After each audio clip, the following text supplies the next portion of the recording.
Welcome to Noble Warrior. My name is CK Lin.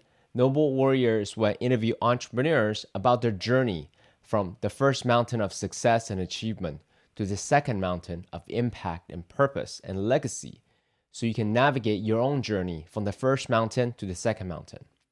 If you have any friends who could use more inspiration and permission to take that leap of faith, please share this episode with them. They'll thank you for it. My next guest is Shelley Paxton. She's the former CMO of Harley Davidson, the best-selling author of the book Soulbattical, A Corporate Rebel's Guide to Finding Your Best Life, which is on Forbes 21 Books to Read in 2021. She's been featured on NBC, CBS, Thrive Global, Forbes, Inc., Business Insider, and PBS. She's also a fellow podcaster at her podcast, Rebel Souls. I'm interested in speaking to Shelley specifically because she wrote her journey transitioning from the first mountain to the second mountain in her book, Soulbattical. If you are a corporate executive on the brink of burning out, this is an episode you don't want to miss. We talked about how to honor who you are while being a public persona, how to rejuvenate your soul without sacrificing your current responsibilities. What are the symptoms of a burnout high achiever? And the exact steps she took to crystallize her new vision, liberating 1 billion souls, and who she chose to share with, and why knowing these steps are important for you. Her number one technique to protect her superpower in between meetings, and what's her I am mantras, and how they reinforce her new identity every day. The number one question that gave Shelley the clarity and the courage to leave Harley Davidson. And what's her point of view on the years that you may think you've wasted on a career that ultimately left you with no satisfaction? And finally, what does the Harley Davidson brand represent? And how she's taking all of the lessons that she learned from Harley Davidson to build her new movement, Soulbattical. Please enjoy my conversation with Shelley Paxton. Please welcome Shelley Paxton. Thank you. What a beautiful introduction. Thank you, CK. So I want to first off by start reading this passage from your book. Soulbattical is about allowing our souls to guide us without our personalities, identities, or preconceived notions getting in the way. It's accepting that our souls are shepherding us towards the experiences we need to have and surrendering to the flow instead of hammering our way through. So on this podcast, Shelley, we talk a lot about the metaphor of first mountain of success to the second mountain of purpose and impact. Personally, I read your book. I listened to many podcasts you've been on already. I love that you didn't pretend to be this enlightened Buddha who just transcended and ascended from the mountaintop. You're a regular person who struggles with problems that we all struggle with. When we're going into some of the tactical things that you really help people make that transition easier. You are very honest about the suffering that you had during that dark night of the soul. You're also very sincere and earnest that you're still on this journey versus you have already arrived. It's so important from my perspective that we normalize these conversations, especially about transformation before, during, and after. So from one noble warrior to another, I really salute you for your courage, sincerity, and earnestness. That's a beautiful reflection. I received that. Thank you. And thank you for diving into the book. I feel really drawn to your work. I mean, this concept of the first mountain, which I experienced, to the success and achievement mountain, to this impact and fulfillment mountain, is where our work is so aligned and our journeys are so powerfully and beautifully aligned. So yeah, I'd love to dig in. It was fun hearing you reflect that passage back to me. So there are many juicy topics I like to dive into. So I just list them just sort of for people who are watching, kind of know a little bit of where we're going. We're going to talk about corporate Shelley to soulful Shelley. We're going to talk about how you plan to liberate 1 billion souls. We're going to talk about the concept of soul empty to soul full. And also specifically, I'm also curious about how you transmute your negative emotions and thoughts into this new identity and superpower. We're going to talk about changing the definition of ROI from return on investment to ripples of impact. and also how you can take everything that you learn from Harley Davidson, an iconic brand, to liberating 1 billion souls. So these are all topics, given the time that Mm. we have, I want to dive into. Okay. So Yeah, that is juicy. first question is this. So after you found your path, you said in another interview that the happy accident was that everything starts to open up when I fully believe that I'm living into this new identity. Now, if we're a fly on a wall watching your life as a movie, what else will we see or experience? In this moment or in the moment of that transition or all of it? The second mountain. You're climbing your The second second mountain right mountain. now. Yeah. Now you found your dharma. Everything's opening Yeah. up. You're now falling into this new identity. What else will we see on this movie, in this movie? Oh, man. So I'm going to start with what you alluded to when you read that first passage, the notion of trust and surrender. One of the most influential books on my journey, and it continues to influence me today, is Michael Singer's The Surrender Experiment. Mm, And to me, it is one of the most important concepts that I have to learn and practice again and again and again on this second mountain. To I don't know how, right? I say I have this declaration, I have this intention to liberate a billion souls. I don't know exactly how that's going to happen. I know I'm not going to do it on my own. I know that's part of my impact in the world. I know if I keep showing up in my authenticity, in my courage, and in my purpose every day as a lighthouse, I'll be guided. And so, mm, as much as I want to hold tight, to what does that look like? What should I be creating? Knowing, all the next right steps, I don't, right? I don't know mm, any of that. And I'm in that beautiful mess right now in my business. I declared 6 months ago that I never intended to set out and create a coaching business on this second mountain. It mm, happened. mm, And it happened for a reason, and it's not the way I'm going to get to a billion souls. So I continue to be called again and again, not to serve one on one, but to serve one to many, to really mm, continue to show up in my podcast, like you said, Rebel Souls, to show up in writing book number 2, to show up and inspire from big stages. I mean, I can go on and on, but you get the idea. So that trust and surrender, like, I don't know what's the business model behind that. What does it look like? I've let go of one trapeze swing and the next one isn't there yet. And I'm breathing into that magical moment that the next best step will be presented to me. So in that moment of letting go of the first, getting before the second, right? It's very exciting. Some people may say it's really scary, but my interpretation of everything that you're doing is as you trust, as you surrender to flow, you open yourself to tons of new opportunities and this energy that, this aliveness, right? That people Yeah. feel when you're speaking. That's what that is, right? You're Yeah, and you're at let's the be edge. honest. Yeah, that's where the thing that, right, when I feel that what feels like, yeah, of course, is there a little bit of fear there? Yeah, there's fear there. And what I do is I thank my body for reminding me that I'm alive.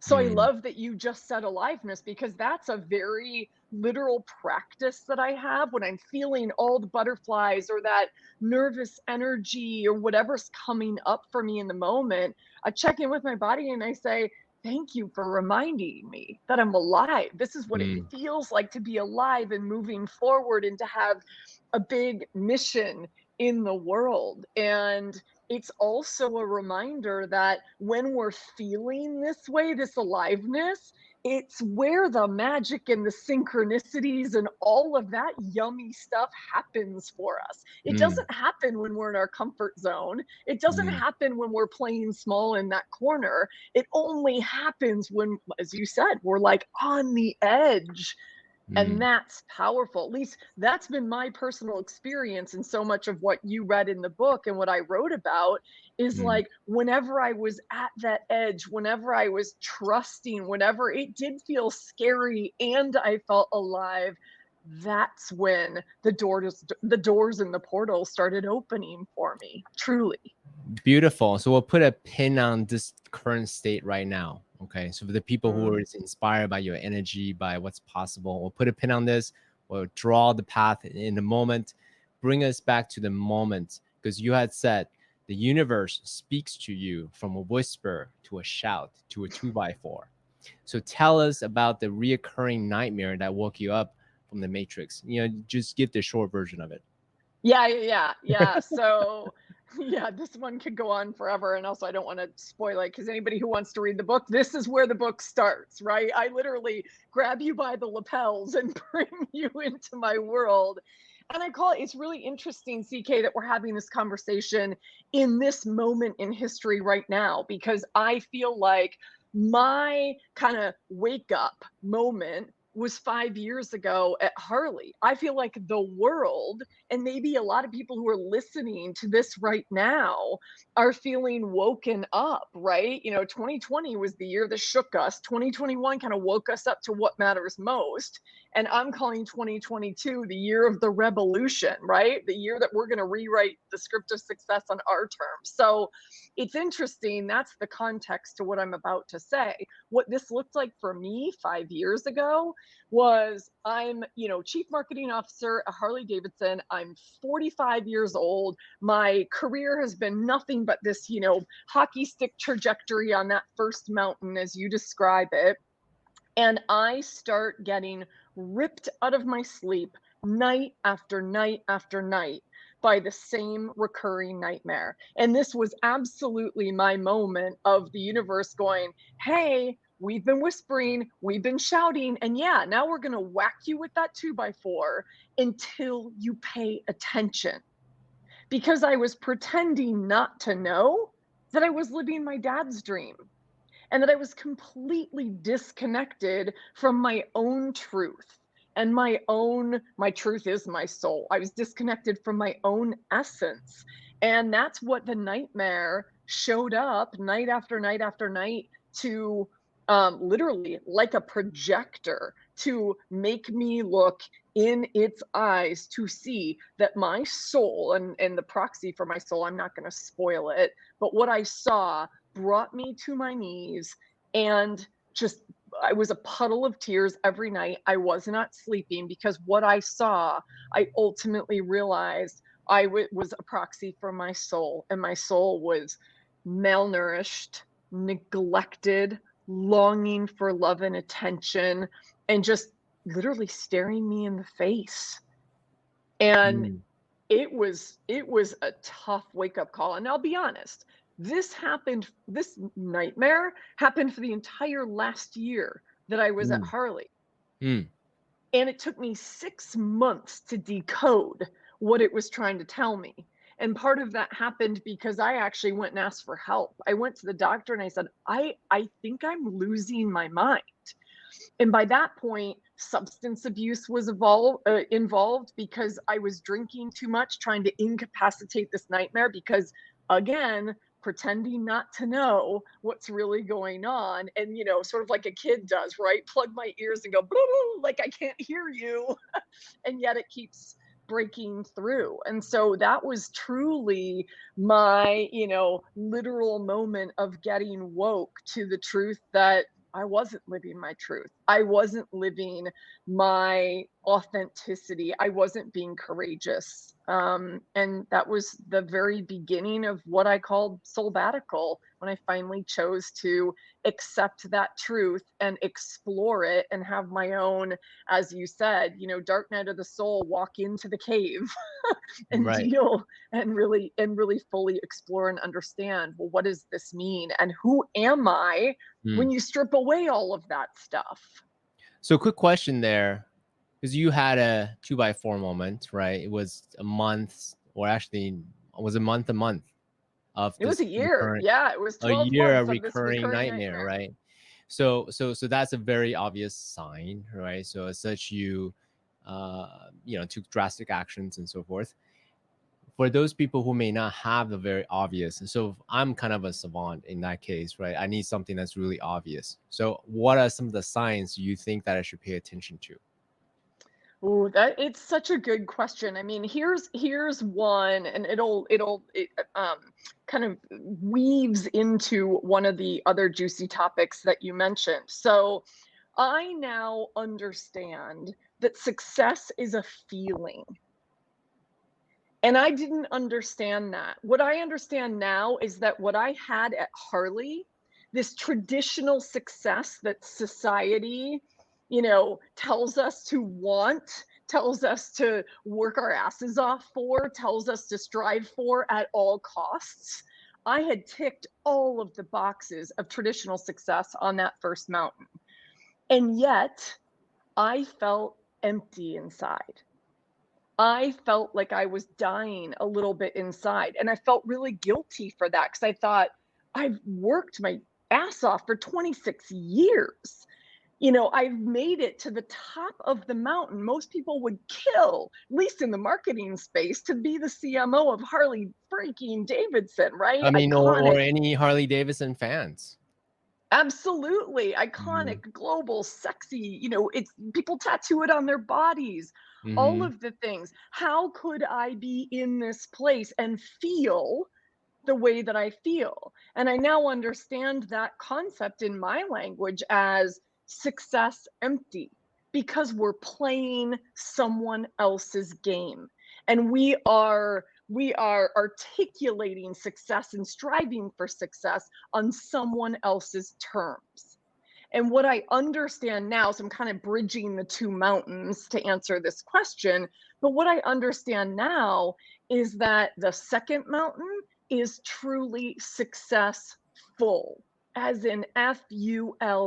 I feel filled up from the inside out because I'm defining success on my terms and in a way that fuels me from the inside out. So the first thing that I would say is if you have that, like, I always love to say, the gnawing is knowing. The what? If you have Gnawing? the gnawing, Yeah, yeah. yeah, that little gnawing feeling inside, Mm, it's the knowing. Get mm, curious about what that gnawing is. What is it? What is mhm. it trying to tell you? Sit with it, get still around it, because that is most likely your form of empty. And it might come as small little signs. It might come as like I'm just not feeling it. Why am I doing all these things that the world tells me are amazing things to do? And I don't wake up on fire every day. Get curious about that. That's where I would tell you to start. I love that. In you had also mentioned, I'm quoting you, right? There's a couple other signs that our listeners should pay attention to. Pay attention to the shoulds, the inner voice, when they're shooting Oh, all over yeah. you. So that's another. The Can I third just one, comment on that one before you go to the third one? sure, of course. Yeah. So this idea of I call them the shackles of should, right? So get curious about the language because these things are connected. These ideas, what I said, like that gnawing, that feeling of emptiness, when you start getting really clear and like, wait, where is that coming from? What's going on here? I'm willing to bet that what you're going to find is that it's like, well, I feel that way because, well, I should be doing this and I should be doing that. And we're telling ourselves all of these stories because we've signed up for someone else's life plan. We've signed up for someone else's dream. So the shoulds are directly correlated with us feeling empty inside because we're not doing what lights us up. We're not doing what fills us up. So Yeah. yeah, thank you for bringing that up. Awesome. So the third thing that you also said in other places is notice your physical energy. So not just the Mm, spiritual, emotional emptiness that you talked about, but the actual physical energy drain. If you notice draining of your energy, right, whether it's through the activities or the relationship, right, you call it soul yeah. fuel versus soul suck, right? If those things occur, those are also things to be paying attention to. Yeah, and that's an exercise that I have you do in the book, as you know, and it's a really powerful one. I do it, I've done it with coaching clients in the past, I've done it with groups, I've done it from stages, but literally, I ask everybody who's listening to us right now or to the recording, do this exercise. Gift yourself 10 minutes. 10 minutes. First thing in the morning, maybe before everybody else in your house is awake, and take a blank piece of paper, and on one side of it, do a column that says soul fuels. Those are the things that light you up, that give you energy. And on the other side of it, do soul sucks. Those are the things that, like you said, CK, that drain you. And then stream of consciousness without picking up your pen. Give yourself 5 minutes in each column. And when you Yes. pull back, take a look and ask, like, what surprises you? What scares you? What do you want Yes. more of? What do you want less of? That curiosity and that investigation will tell you a lot about where a lot of these success empty things are creeping into your life. And believe me, I know they still creep into mine. Of course. Now, actually, no, that's a really good point. I want to underline something. You didn't say it in any of the interviews or your book, but I'm curious to know your thoughts. As human beings, our consciousness are always changing, just like the ocean and so forth, right? So what you're saying is not to just point out to the acute sense of emptiness or shoulds or energy drains and so forth. I think what you're pointing to is the persistent over a long period of time, let's say months, weeks or months, perhaps even years. And once you notice that, that's the sort of the indicators that you ought to really pay attention to versus just the day-to-day Yeah. ups and downs. Is that a projection? Is that correct? 100%, right? We're looking for the trends, right? So, I mean, if I put on my business hat, we're looking for the trend lines, right? You're right. It's gonna go up and down, but what are the trends and where are we, where are our boundaries getting porous? Where are we allowing a lot more of the energy into our lives? Because over time, it's going to destroy our nervous system, it's going to suck our energy. It's going to dominate our agenda so that we wake up one day and go, oh man, I'm 100% serving someone else's agenda and not my own. I'm living someone else's truth and not my own. All of those things are underneath those trend lines. Yeah. So quick sort of side adventure for a little bit more philosophical question here. Do Yes. you think that people need to climb their first mountain of success before switching their gear to the second mountain? And more specifically, I'll say maybe someone is say, "Hey, Shelley, you're former CMO of Harley Davidson. You have won, not you, but maybe someone else listening. Hey, you have an Oscar, you have a Grammy, you have made 7 figures, 8 figures, 9 figures, whatever the thing. You have a PhD. Of course, you have the luxury to talk about meaning and purpose in the second mountain. What about us mortals who haven't arrived, quote unquote, our first mountain of success? How would you answer or respond to that question? Oh, this is so good. You know, I mean, let me tell you how I think about it as it relates to my life and my story Of because it's course. the only one that I know Of, of intimately, course. right? Of course. There are days where I kind of chuckle. So I'm 51 and I love that I'm 51. I love that, it took me as long as it took me to get here. And I'll be honest, there are days where I'm coached by somebody who's 35. I am surrounded by people who have figured this out earlier on the journey than I did.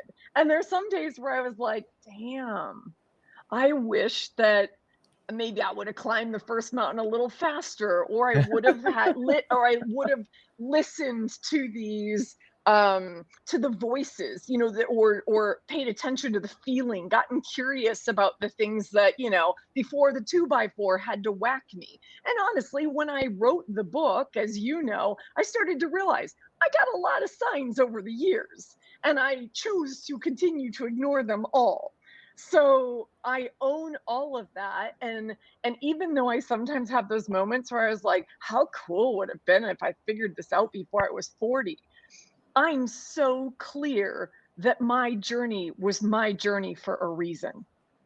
And I'm Yeah. so clear that, even though my dad was like, you should be president of Harley Davidson, you need to run a company, you need to do the thing.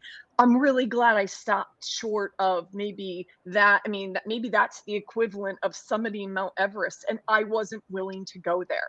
I stopped Mm, at the last base camp and said, this is enough for me because I mm, now understand what it's doing to me. And I now understand that I am craving fulfillment, that I am craving feeling this aliveness that I don't feel in doing what I'm doing right now. And so, yeah, I guess my answer is I think to some degree, whether you get to base camp 1, 2, 3, 4, or you summit Everest, I think spending some time on the success and achievement mountain is going to help us learn about who we really are. mm, mm, mm. Let me actually just quote real quick again, a quick side conversation. I was speaking to the cornerman of like Lance Armstrong, Tiger Woods, Jeff Spencer. I don't know if you know who that is. He Mm-mm. gave a really beautiful sort of meta coaching advice because I was asking, hey, what's it like to, work with these super elite high performers? And and specifically, I was asking him, how do you tell them what's to come without pouring rain on their sunshine, right? And he said, you just tell them, like, hey, you're free to do whatever you want to do, but let me tell you, in a week, a month, a year, whatever, you're going to hit this very challenge. And what you do with it is up to you. But I'm just letting you know, if you go down this path, this is what you'll hit. So going to the, for people who want to climb their first mountain of success, by all means do that. But there are consequences and costs if you're not Mm. following your personal trajectory, your personal guidance. I love that. And I think it really aligns with how I think about this and talk about this in the work that I do in the world, because I say that we all have the opportunity to rewrite the script of success, and more importantly, rewrite our script of success, right? Because mine is going to be different than yours, different than Jeff's, different than anybody listening to this. Now, there may be some commonalities, but what I love is my work, and I think your work helps people to see this earlier than we did, certainly earlier than I did. And I love to say no regrets because I don't want to see people beating themselves up for the time they've invested and where they've gone, because there are gifts in that journey.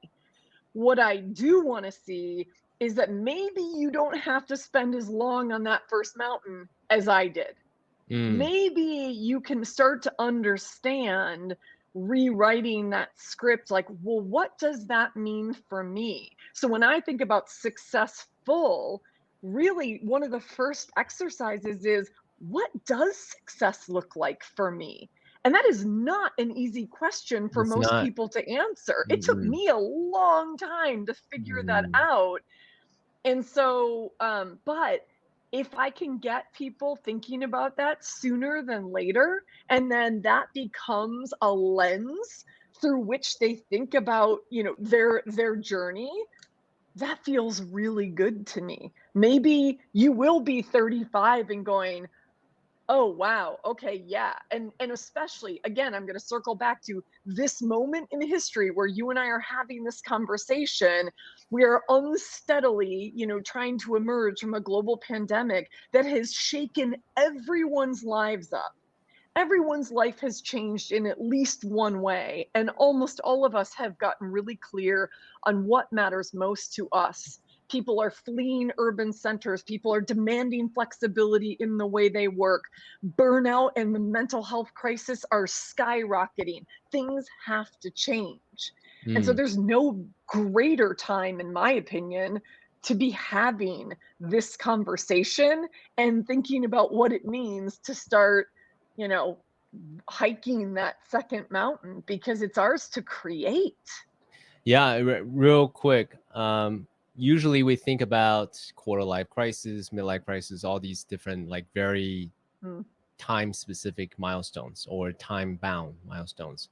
The global pandemic, as you said, I think is a beautiful challenge or crises, right? And in Chinese, as you know, crises is both danger and opportunity. You have the Yeah. opportunity now to reevaluate, do I want to stay in this company? Do I want to stay in this geographic location? And then really think about what is the life I want to design, right? I think the beautiful question that you have in your book was, if I continue to live as I live now for the next 5, 10, 20 years, am I moving towards of who I want to become or further away? So that's beautiful contemplation that you Yeah. gifted your readers.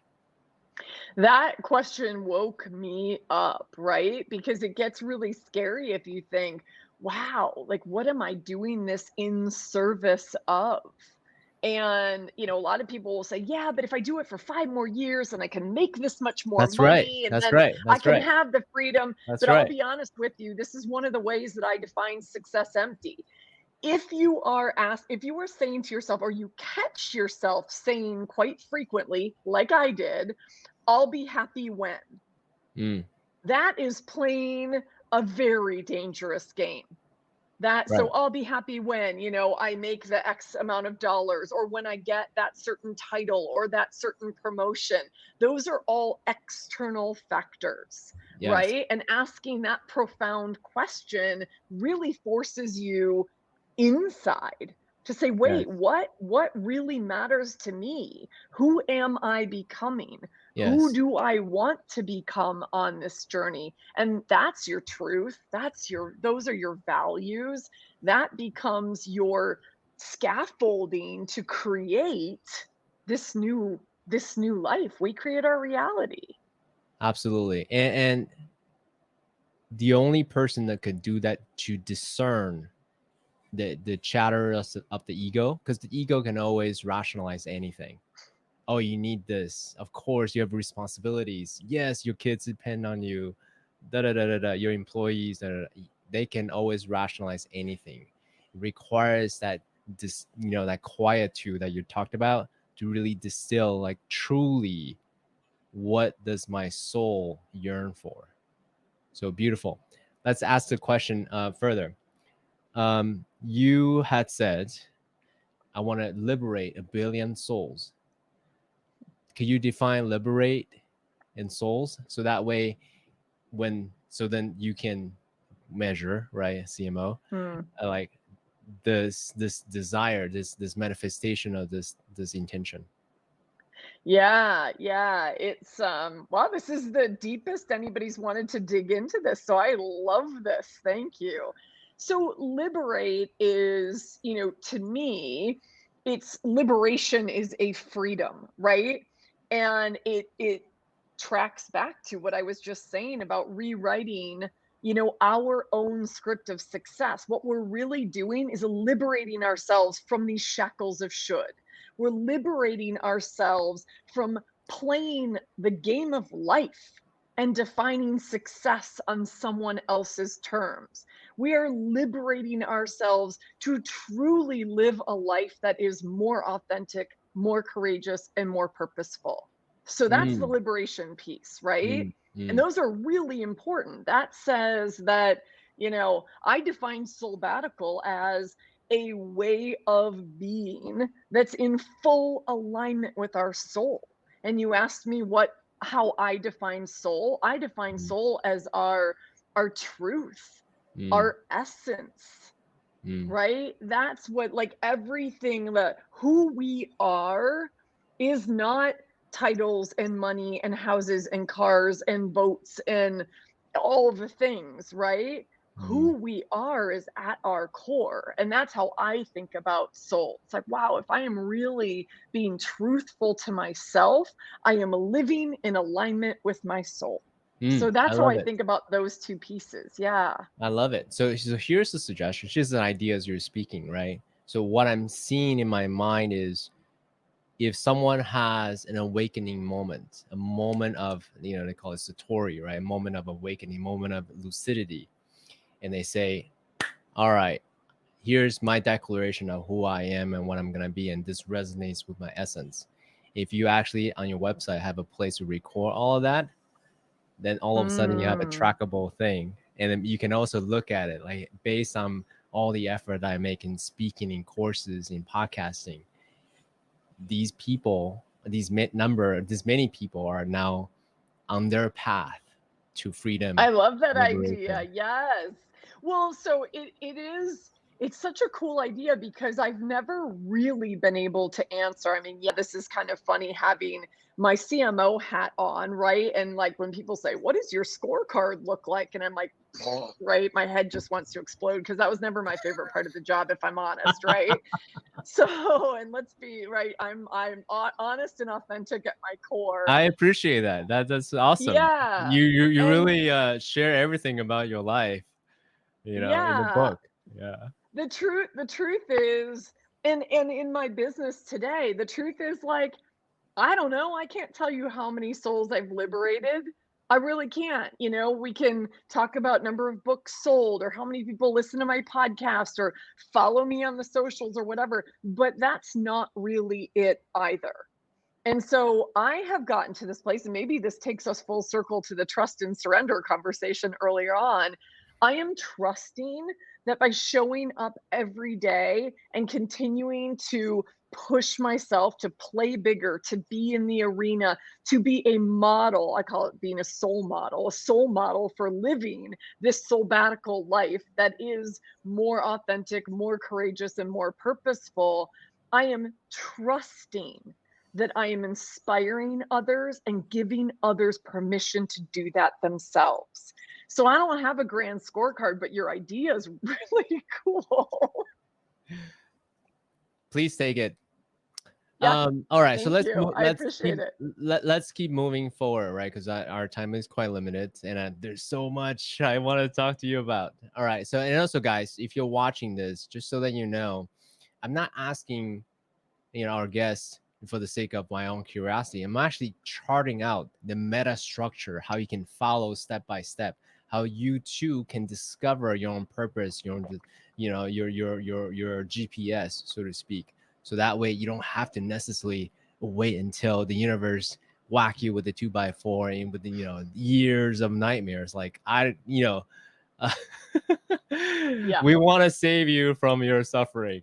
Yes, there's value in that, and if alleviate some pain and suffering, some nightmares, we don't Oh, want you it's one of to my go through favorite that. quotes. Pain is inevitable, suffering is a choice. And I wish I could remember who to attribute that to because it's not me, but I really truly believe that. So if anything, like pain's going to happen.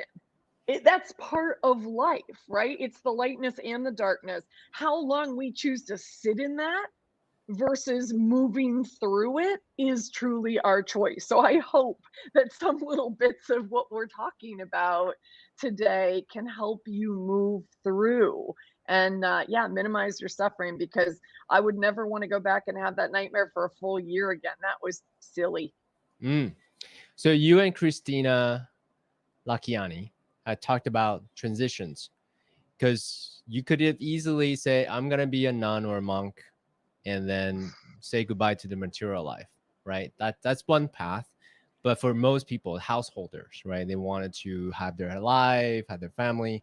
How do you do it in such a way that it doesn't blow up, the rest, uh, the other areas in your life? So one example that you gave was a FU fund as a way to do that, right? As a way to unwind in the most responsible way and so forth. What are some of the other examples, or perhaps ways for people to untether from previous Mm. responsibilities, relationships, mortgage, marriage, kids, company, geographic location, possessions, financial portfolio?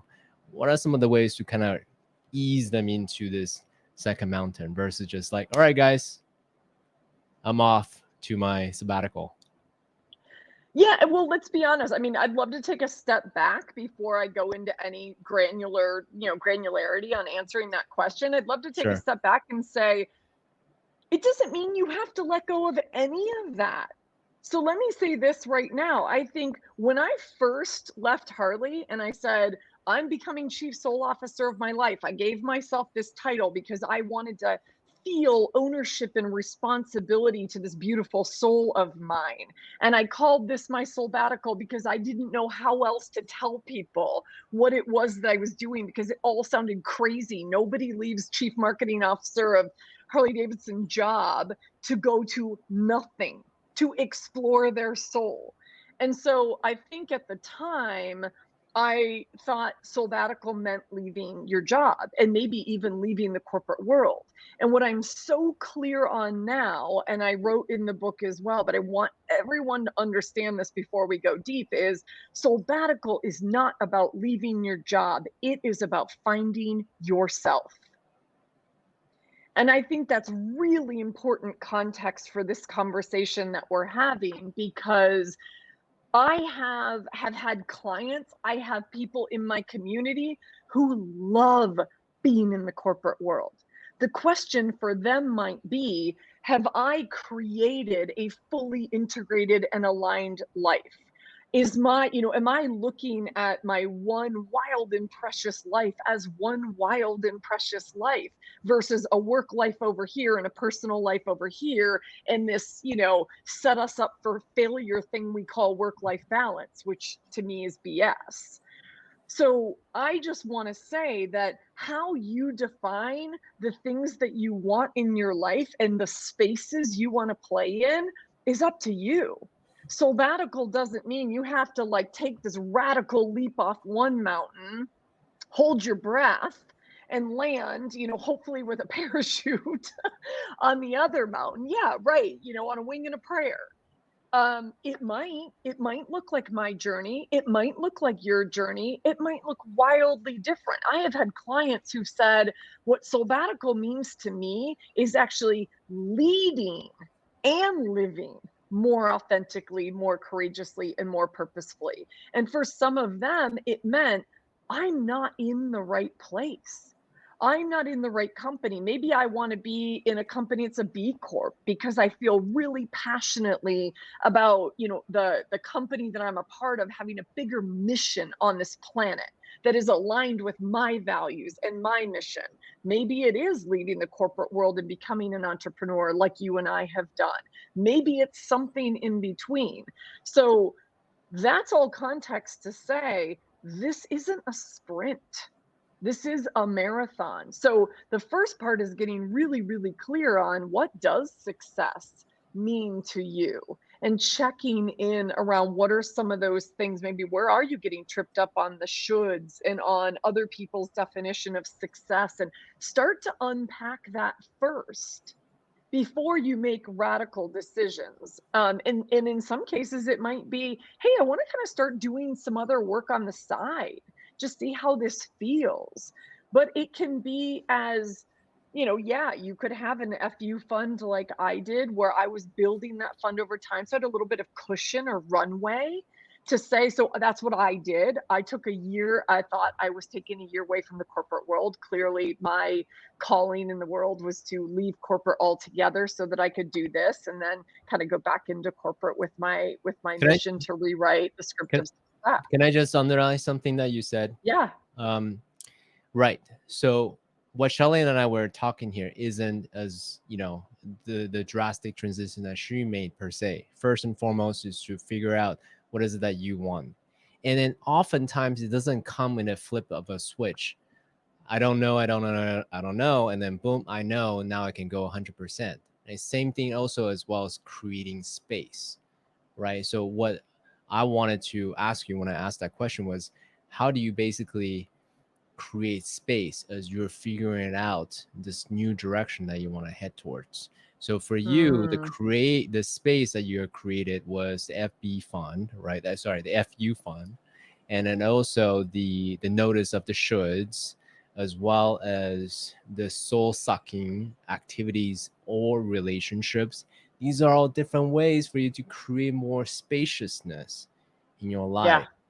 Right. So are there other things to help them create spaciousness so that they can navigate, with more internal spaciousness towards the second mountain?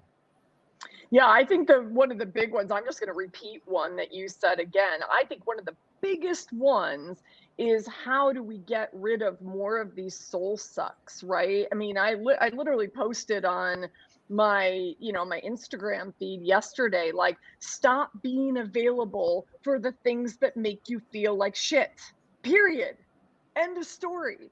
Anything in our lives, people, places, activities, media, events, groups, anything that is making you question, it's draining your energy, like we talked about, or making you question your truth, your value, your enoughness in this world, put an end to it.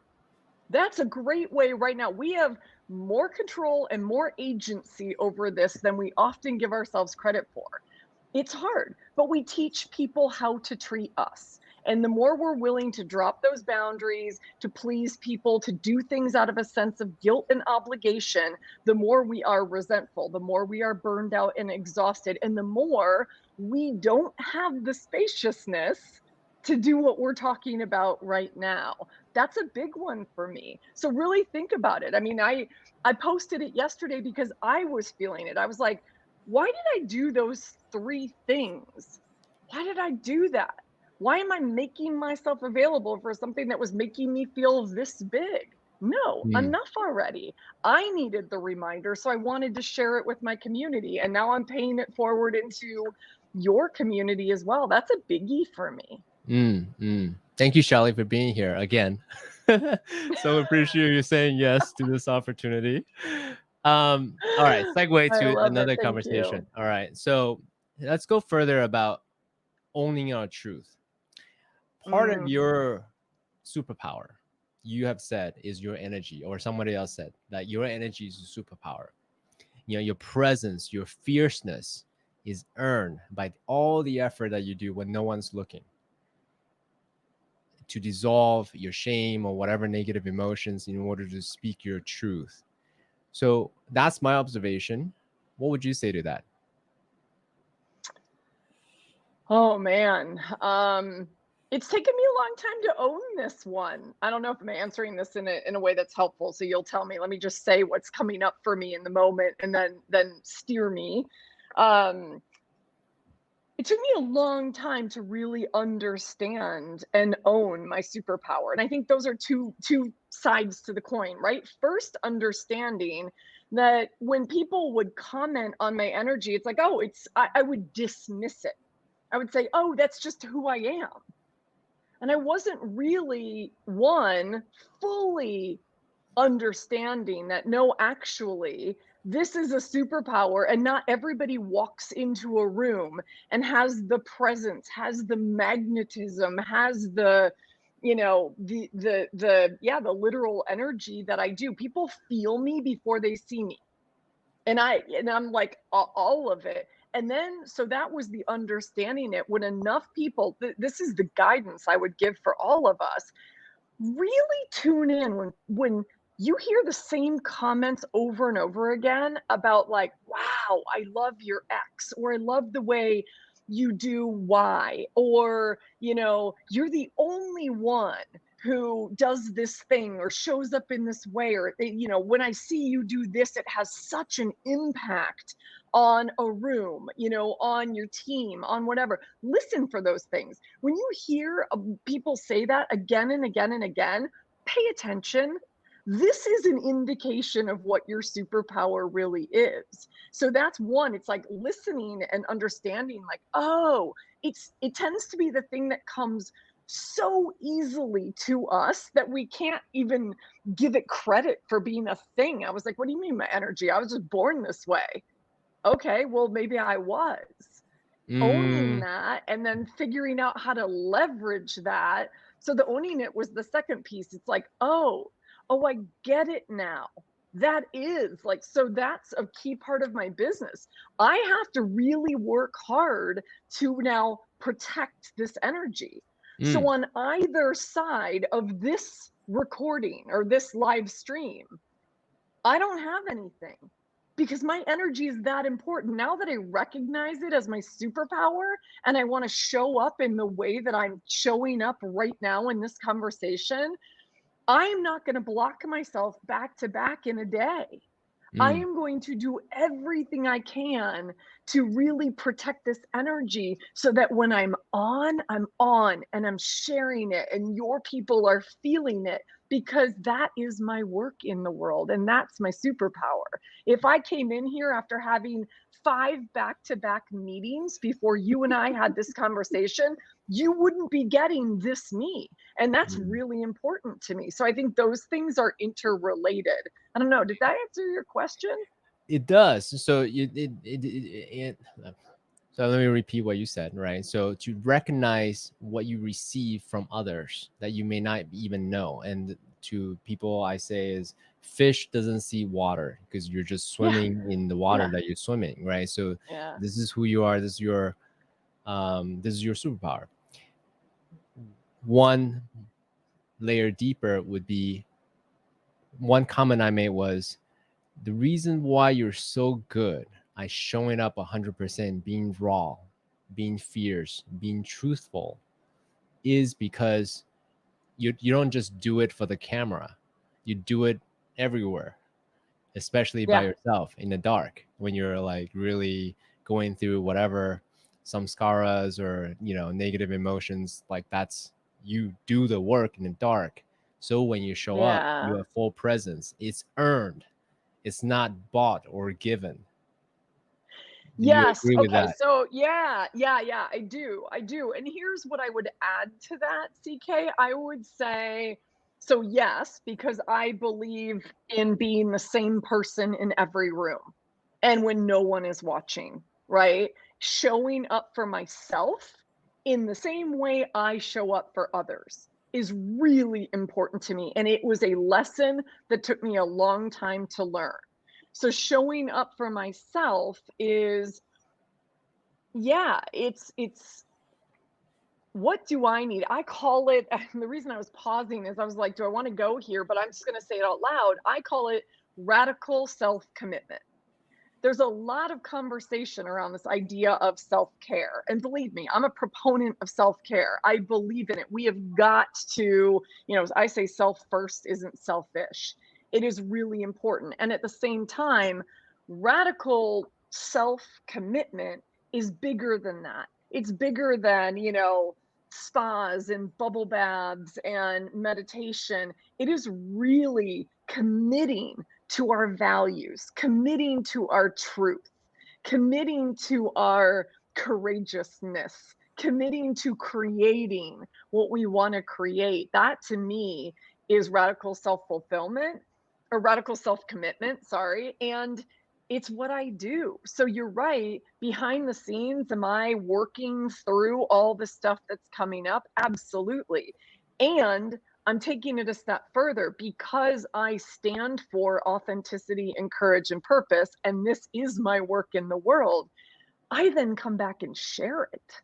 Yes. It's a lot of what I do, not only in the book, but in the podcast on an ongoing basis as I continue. There's not a there. You said this in your intro. It's like we are on the journey. And I'm going to continue to play at a higher and higher base camp as I climb this mountain, Yes. right? And there's going to be new things to break through and new things to discover about myself and upper limits to bust and all of that stuff. And I'm committed to not only doing the work, but to bring that work from the darkness into the light Mm, because I don't want others to feel alone on their journey. We're all doing this work and we are not alone in it. And that's a big part of why I talk about what I talk about. I love it. So I have a nuanced question. Want to follow up with that is Brene Brown, one of your heroes, right? One of your, Yeah. role model, soul model, Yeah. right? She Mhm. had said vulnerability is earned. So it's a little bit paradoxical at the surface. How do you discern what to share and what not to share, to whom to share and to whom not to share? Because you're such an open Oh. and honest person, right? So how do you Mhm. navigate that? You know what I'm talking about? Can you give I it back to me what you do. understand? So this is a juicy one. So Yeah, it is. And me kind of like looking out into space was like, wow, I don't think I've thought about this one. So it'll be really interesting to see what comes up. I mean, what I hear you asking me to play it back to you is, you know, how and when do I discern that, somebody has earned the trust, has created the safe space for me to be vulnerable. Is that fair? Yeah, to share your truth, right? Your most vulnerable, your juiciest, like the essence of you. So how do Yeah. you navigate that space? Your commitment is to show up as you are, the truth of who you are, without worrying about how others feel. Yeah. And at the same time, Brene Brown, right? Vulnerability is earned. How do you navigate that space? I have my thoughts, but I'm curious to know what yours is. Yeah, I'll tell you, like in the moment, I mean, listen, the first thing that's coming to me is, well, I put my heart and soul on paper for this book that is out in the world. Not everybody who reads this book has earned my trust, has created a safe space for me to share what I share in the book, and as you know, it's very raw. And it's very raw for a reason, because I want people to know that, it's very easy for us to put, whether you're chief marketing officer of Harley Davidson or whatever you are, it's easy for us to put people like that on a pedestal. And it looks shiny on the outside and it looks sexy on the outside and all of it. I want everybody to know what's going on beneath the surface, and that even when things on Instagram or wherever they are look polished, there is, the messiness of being human underneath that. So I'll be honest with you, I think I've taken a leap that says I'm putting it out there. I have made a commitment to being true to myself. So you Mm, invite me into this space. I don't know who all's listening. I trust you because you and I have had a dialogue, and I think there's a beautiful intersection in our work. And I love where you're taking this conversation, and I'm willing to go there. How others receive it, I'm not responsible for. And mm, it may land with some, it may not land with others. Here's what I know for sure. And this is something else Brene says. I am not willing to get in a conversation with people who are hurling rotten tomatoes from the cheap seats and refusing to be in the arena with people like you and I. If mm. you're willing to get in the arena with me and say, wow, Shelley, you wrote this, this thing in your book, like some of the examples that you're bringing up, and I want to share with you my story, which so many people have done so beautifully. They've said, you really gave me language. You inspired me to want to dig deeper, to want to think about what this means in the context of my life and my journey. And they share these raw, beautiful stories back with me. Those are my people. I will Mm, stay in the arena all day long with you and continue to peel mm, the layers away. If you mm. want to write me a nasty review and say you hate the sound of my voice, or I'm a white privileged, biatch, or whatever you want to call me, Wow. which by the way, I admit to all of that, then Wow. I'm not playing with you. I'm not Yeah. playing with you. So I think, I don't know. I mean, in the moment, those are the things that are coming up for me. It's almost like I assume positive intent. Mm, I assume that the people who are finding my work are going to step into the arena with me. And so I'm mm, willing to go there. I'm mm, giving you that chance. And if you then mm, just start, hurling insults from your seat and you're not willing to get in there with me, I got no time for it. We're not going to have a dialogue. That's mm. kind of how I think about it. I'm curious. Like, I'm curious what your answer to that question would be. And does anything I said resonate with Oh, you? for sure, 100%. So I love that mindset. You offer trust, and also second, those that want to dance with you would dance, right? I think it was the Yeah. Dr. Seuss. He said, "Those that matters don't care. Those that care don't matter," so Yes. to speak, right? Yes. Yes. So I Yes. love those two Totally. frames. What I also see is in stepping into prominence as a leader, as a thought leader, as anything, if you want to stand out, to make your mark from your soul, there's a journey of exercising a muscle. So if you just say, I am a da da da da, then share everything from your closet in an irresponsible way, that's throwing up. That's not vulnerability, right? But it's in the Yeah. exercising and the discernment of your intent to share, educate, inform the younger Shelleys and the CKs. You've done that over and over again. Second City, right? Yeah. CMO, you're very public. You do it from a data, so you build up the muscles to do it in such a way in service of those that read your book. So I think Mm. it's also a process as well. Yeah, it is, and I love that you said that. I think it is. I assume positive intent. I assume that there's a trust. I assume that you're finding and connecting with my work because you want to go there in some way, shape, or form, or just take that little baby step. I always say every badass accomplishment is a series of tiny steps. And if you come into my world and into my work with a willingness and a mindset to say, I'm ready to take, I don't know what it looks like. I need help. I want inspiration.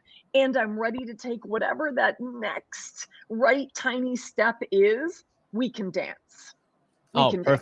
perfect. Okay, great. So segue again. I can talk to you for hours, but I'm watching the time. Clock is ticking. All right. We may not get to the business aspect of it, but sort of the soul of business part. But this is juicy. Okay. So segue to that. We're the average of the 5 people we surround ourselves with, right? Mm. Especially when we're in that liminal space.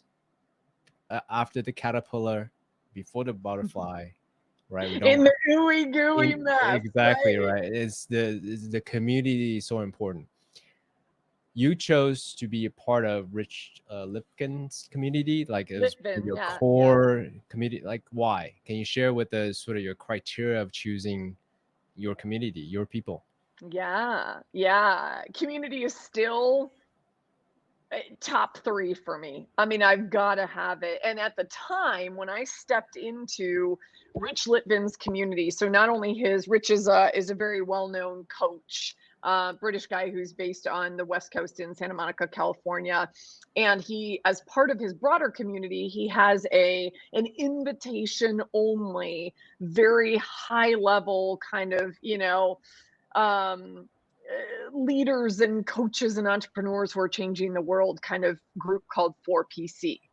And I was part of 4PC for almost 3 years. And the reason that I chose that, there are many flavors of this.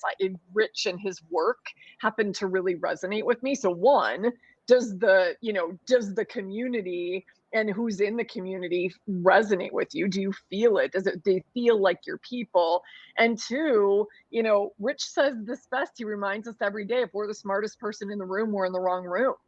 And I realized that as I was in this liminal space and I was transitioning from having this badass professional network, a Rolodex that I built over 26 years in the corporate world, that I didn't really have anybody who would support and challenge and inspire me as I was creating this next chapter. And I didn't even know what that looked like. So I knew I needed to be in a space with people who were many steps ahead of me, who would scare the bejesus out of me, who would pull the best out of me.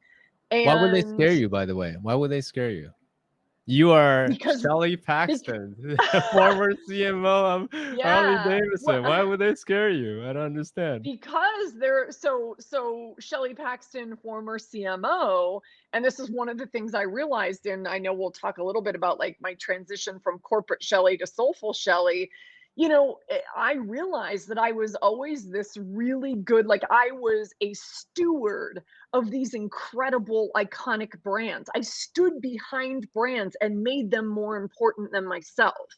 And the question I finally asked myself was like, what if the Shelley Paxton brand is the most iconic brand you could ever steward and that you could ever support in the world. And so when I started thinking in terms of that and I watched what other people were doing, the scary part to me is that meant I was front and center.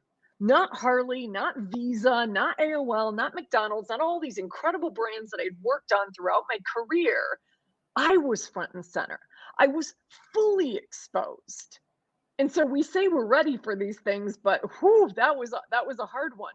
I am so much, even though I've been on stages and I did Second City and all of that, when you are putting your heart and soul out into the public in the Right. way that I do, The most core of who you are. Yeah. totally. It's scary. So I also Mm. wanted people there to celebrate with me, to challenge me, to inspire me. I wanted to see how they were doing it.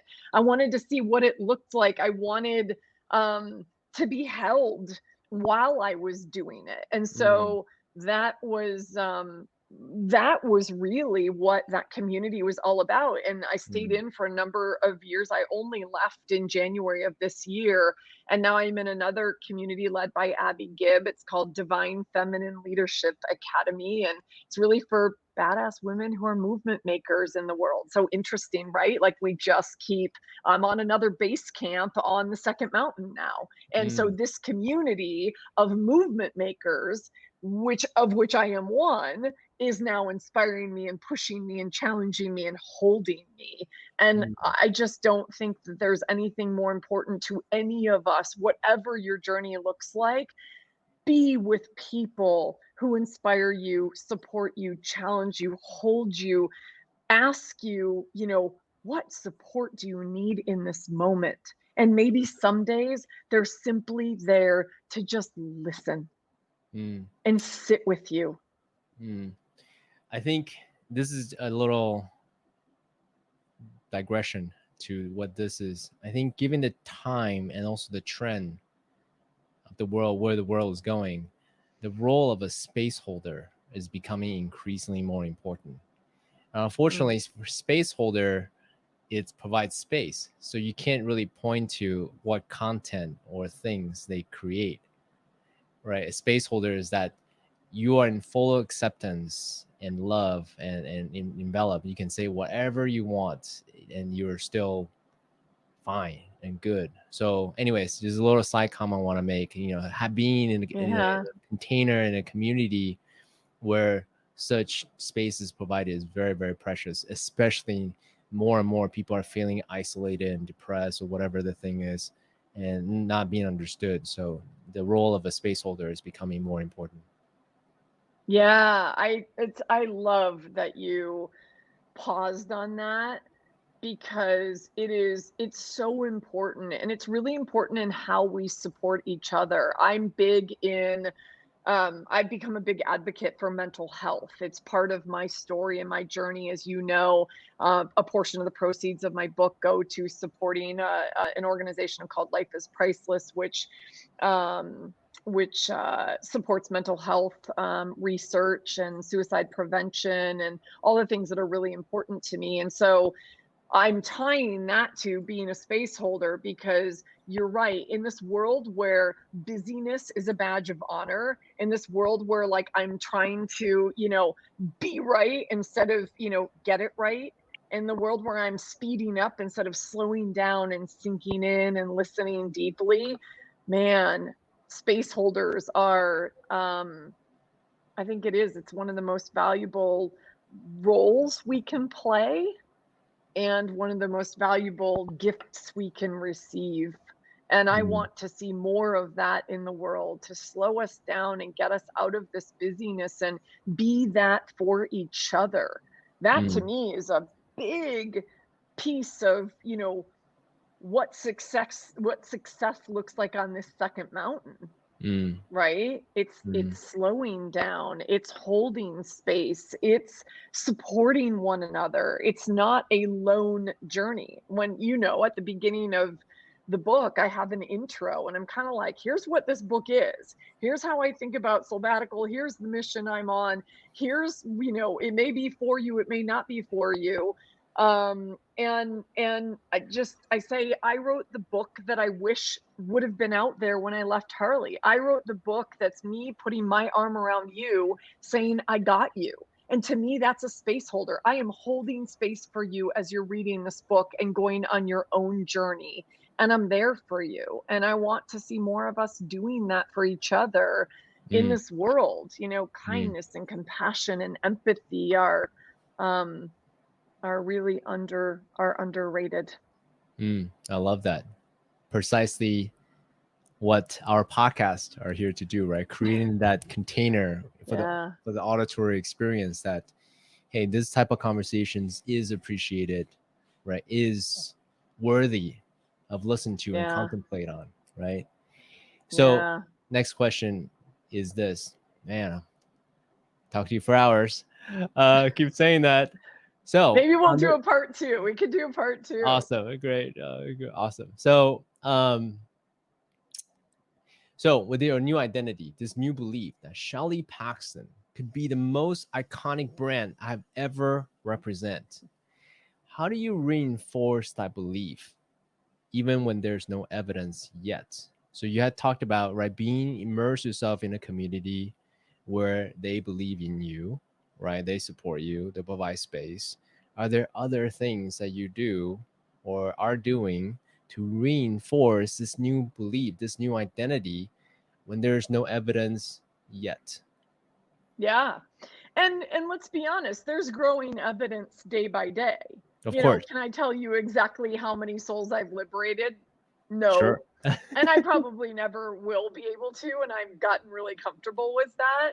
But there's growing evidence. So I guess two things come to mind.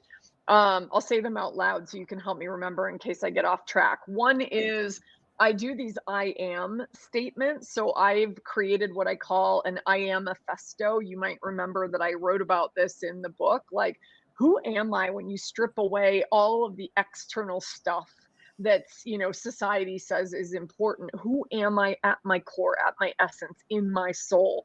And that's a cornerstone for me. I ground myself in that day after day after day. It is a practice and a habit because it reminds me of who I am and that informs how I show up. So that's a biggie for me. Is I have clients do this. I've had clients in rooms full of people do this I am manifesto. Who am I really? When you strip away all that other stuff that people tell you is important, who are you? I mean, mine's like, I'm bold. I'm a badass. I'm a trailblazer. I'm a movement maker. I could go on and on, but those I are love just that you can just I'm like a rattle it yeah, off. I'm I like, love it. I say I'm a top 100 podcast host. I say shit that I'm not today because I Mm, want to manifest it, right? I'm doing that right now in my dating life. I've just put myself back out there, which is also a super weird thing when you're a really public figure and everybody can like read your book and learn everything about you. That's weird. But yeah, so I put that out there. So that's a really important piece. And then oh, I knew I was going to forget it if I didn't say it out loud. Um the I am statements, it'll come to me. Oh, I can't think of it right now. I just lost it. It'll come back as we're having our conversation. it's all good. It's all good. Well, we had allocated our time for 75 minutes. It's coming up very soon. We're So almost there. almost there. And I'm like trying to see where we can navigate this. So Well, you you can feel free to ask me one more question if you've got another. We can, and then we can wrap up. Or are there actually questions? Is there anybody who's on with us and has any questions? I'm happy to take. well, I do have a question to sort of wrap up because you had all right, you have embraced your new identity. Hey, this is possible for me. And now you also have declare, crystallize this vision of liberating 1 billion souls, right? So it is a process as I'm kind of envisioning it, right? How did you come up with that vision, that crystal vision? And then how did you get so bold and say, 1 billion souls, like the Buddha and then Jesus Christ didn't do that. Like that's bold. I love the Yeah. chutzpah, right? Just Well, it is. It's pure chutzpah. I mean, let's yeah, I be love really it. honest That's about it. awesome. I don't know if it's achievable in my lifetime, and I don't care because a friend of mine, I mean, honestly, okay, so this ties to the importance of community. So as I was in this beautiful community called 4PC, the one we were just talking about, a friend of mine who I mentioned in the book, David Taylor Klaus, who's a brilliant coach, he was hearing me talk about all of this coming up, right? A lot of this was simply me leaning into what is the universe telling me? What are these signs? What keeps coming up when I sit still, and getting into a meditation practice and really paying attention to what was happening in my life, especially not only my nightmare, but anybody who reads the book, you'll read that my dad was a hugely influential figure in this journey as well, because 10 months into my Soulbattical, my dad had two massive strokes that he is still never fully recovered from, but thankfully is still with us. And as I was putting all these pieces together, where it was becoming so clear to me that I was never meant to go back to the other mountain, that I was clearly starting to ascend a new mountain. And I was like, literally, these messages started to come to me. I don't know if I was channeling them. I can't tell you. It's like I would just wake up and I'd be like, yeah, I'm on a mission. And all I knew at the time was that I had liberated my own soul on this journey, and I was being called to liberate other souls, and that was starting to I was starting to realize through this writing workshop that I went to and reflections that I was getting back from others, that this is my work, this is my platform, that it's ultimately a business and it's a book. And Shelley, you are here with this soul in this body on this earth right now to liberate souls. And then I got challenged in this beautiful 4PC container. David Taylor Klaus said, I have decided that I now only work with impact billionaires. And I was like, what does that mean? Who's an impact billionaire? And he said, I don't care how much money somebody makes. When I think about my clients, I think about the people who are changing lives and our world and our culture for generations to come. And you're one of those people, Shelley. So talk about the power of sitting in a really Powerful incredibly listening. yeah, and sitting in a container like that where somebody looks at you and says, I see you. Mm. And you, Shelley Paxton, are an impact billionaire. This phrase I had never heard of before, but what he was putting together is me saying, I now understand I'm on this planet to liberate souls. And he's saying you're an impact billionaire. And I remember digesting that for a second. And I remember just slowly looking around this circle, and I said, yeah, my mission is to liberate 1 billion souls. I'm Mm. an impact billionaire. And Mm. from that moment forward, I will tell you this, and I want to say this out loud for anybody else who hears this kind of BS from other people. Everyone is going to have an opinion on what you say and the goals that you put out in the world. My advice, do not listen to them unless they are part of your trusted soul circle and your posse. I started to tell people that I was on a mission to liberate 1 billion souls and that I was going to write it in the intro to my book. And I would say 7 out of 10 people said to me, that's not really believable, Shelley. And I started to believe them. Oh I man. was like, oh, they're right. I'm going to sound foolish. This is silly. Like, could I ever really? And then I went, no, we're not going there. Don't know how it's going to happen. Super clear it's not me on my own, that we're going to, that like we taught, like I know you wanted to talk about like ripples of impact is how I'm now defining ROI. And the more of us who are choosing to show up in this Soulbattical way of being and living our lives more authentically, courageously, and purposefully, we are going to collectively liberate our own souls and pay it forward and liberate other souls. So is it possible? Absolutely. Might it take generations way past my lifetime? Absolutely. I'm living my legacy and I want it to carry on. And so I didn't let other people tell me it was foolish. And the number of times it gets replayed back to me now just makes me smile. And I own the fact, like I did, I don't have the scorecard. I don't know exactly what it looks like. All I know is that it makes me get out of bed on fire every day to do this work. And maybe that's the Mm, only reason I stated it out loud. mm. Thank you for that beautiful encapsulation of it. You're right. Like our vision's number one job ultimately is to inspire us. Yeah. And if it inspires others, fantastic, great, right? It helps with the movement, right? Other people feeling the same way Yeah. and raising their hand at the same time. But the core of it is inspire us. Yeah. Last question. Don't let people tell you it's silly. Please don't let people like pour water on your fire. Please don't. And if you like use mine as an example, like I could be sitting here saying, CK, I'm on a mission to liberate 100,000 souls, and I'd probably be dying a little bit inside. A billion is a beautiful number. Now, Yeah. last question. If I don't ask Yeah. this question, people are gonna be mad at me because I'm talking to the former CMO of Harley Davidson. And Harley Davidson, for me, is the only company that I know of where people are so passionate about their product, the community, where they tattoo their Yeah. logos on their body, right? Yeah. So, as the with your experience as a former CMO, can you unpack the passion of Harley Davidson in a perhaps a short amount of time that we have, Mm. and how do you take that all those sort of the atomic principles to this new movement you're creating, liberating of 1 billion souls and much more?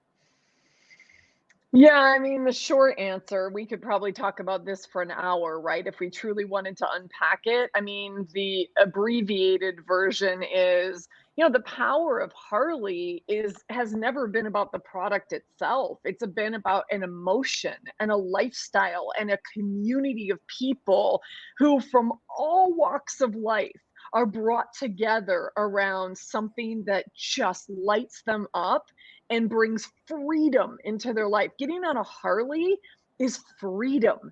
It's the wind in your hair. It's the, breaking free of the cage, which is the car. It is getting out into nature. It is doing things your own way on your own terms. It's fascinating. There are a lot of parallels in between Harley and what I've created. And there's a reason I stayed at Harley for 6.5 years, because I truly believed in what we were selling, because what we were selling was inside. So it goes back to this is like pulls the thread through so much of what you and I have just talked about, right? It's a beautiful way to end because it really is about that fulfillment. Being on a Harley and being part of that community was really what gave people life. It Mm, is why people are so proud to be associated with that brand, because you find your people. You mm, get away from those things that are trying to shackle you and put you in a straitjacket, and you're just like, not going to do it. I'm flipping the bird to doing it someone else's way. And that's what getting on a Harley in particular has always done. It's the emotion and the lifestyle and the freedom and everything that it brings to your life. I mean, more than anything, you're paying for a mindset and a community. You're finding mm, your people mm, when you jump on a Harley, because Harley really isn't yes, it can be a solo sport, but you and I both know when you find Harleys, you tend to find packs of Harleys and communities and rallies and events. And, it's a beautiful thing. And it mm, was the tightest knit, most loyal, most democratic, most non-judgmental community I've ever been a part of.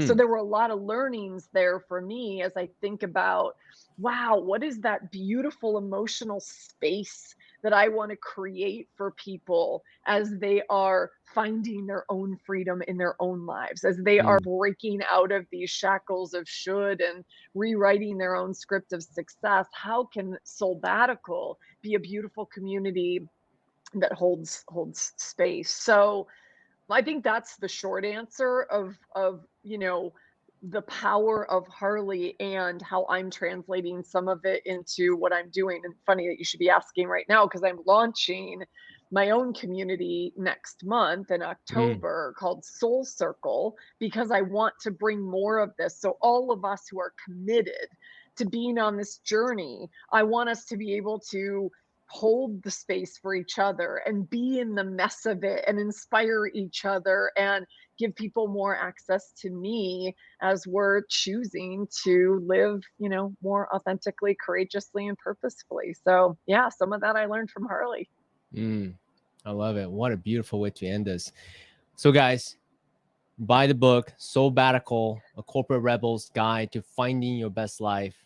It's on Amazon and all the other bookstores. Yep. And if you want to get the Rebels Manifesto, go to bit.ly/REBELSOULS. Shelley, want to take a moment to acknowledge you. Just being that beacon of light, right? That lighthouse. You show others what's Yeah. possible.